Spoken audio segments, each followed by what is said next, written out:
మన ప్రభువును రక్షకుడునైన యేసుక్రీస్తు శ్రేష్టమైన నామములో అందరికీ శుభాలు, వందనాలు. ఇదిన వాగ్దానం చదువుకుందాం. దానియేలు గ్రంథం 1వ అధ్యాయం 7వ వచనం. నపుంసకుల అధిపతి దానియేలునకు బెల్తషాజర్ అనియు, హనన్యాకు షడ్రక్ అనియు, మిషాయేలునకు మేషక్ అనియు, అజర్యాకు అబెద్నెగో అనియు పేర్లు పెట్టెను. ఆమేన్. ప్రభునందు ప్రియమైన దేవుని బిడ్డలారా, మనం చదువుకున్న వాక్య భాగంలో దేవుడు యోధా సామ్రాజ్యాన్ని బబులోను రాజుకు అప్పగించినప్పుడు ఈ నెబుకద్నెజరు యెరూషలేము మందిరంలో ఉన్నటువంటి ఉపకరణలతో పాటు యోధా సామ్రాజ్యంలో ఉన్నటువంటి రాజవంశములలో పుట్టిన సౌందర్యం కలిగి ఏ లోపములు లేని అన్ని విద్యలలో ప్రావీణ్యత తత్వజ్ఞానం కలిగినటువంటి యవనస్తులందరినీ కూడా తీసుకురమ్మన్నాడు. వారందరినీ కూడా నపుంసకుల అధిపతికి అప్పగించి వారికి రాజభోజనం, రాజు తాగే పానీయం, ద్రాక్షారసం ఇచ్చి 3 సంవత్సరాలు పోషించమని చెప్పాడు.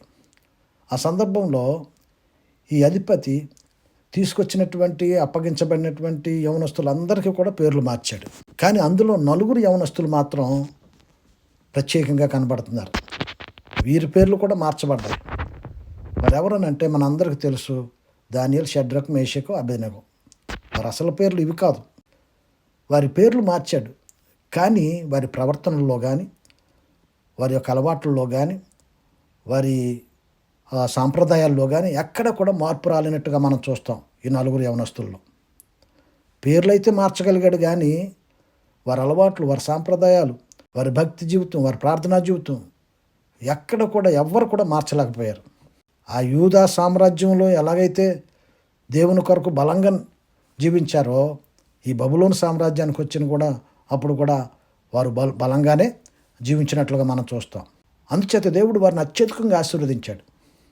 ఈ రోజున మనము చాలామంది రక్షణ పొంది బాప్తిసం తీసుకుని పేర్లు మార్చుకుని ప్రవర్తన మార్చుకోకుండా, హృదయాన్ని మార్చుకోకుండా, బ్రతుకు మార్చుకోకుండా, క్రియలు మార్చుకోకుండా దేవునికి అవమానకరమైనటువంటి జీవితాలు జీవిస్తున్నాం. అందుచేత మనం ఆశీర్వదించబడలేకపోతున్నాం. కనుక ఈ యవనస్తుల ద్వారా ఒక మంచి పాఠం.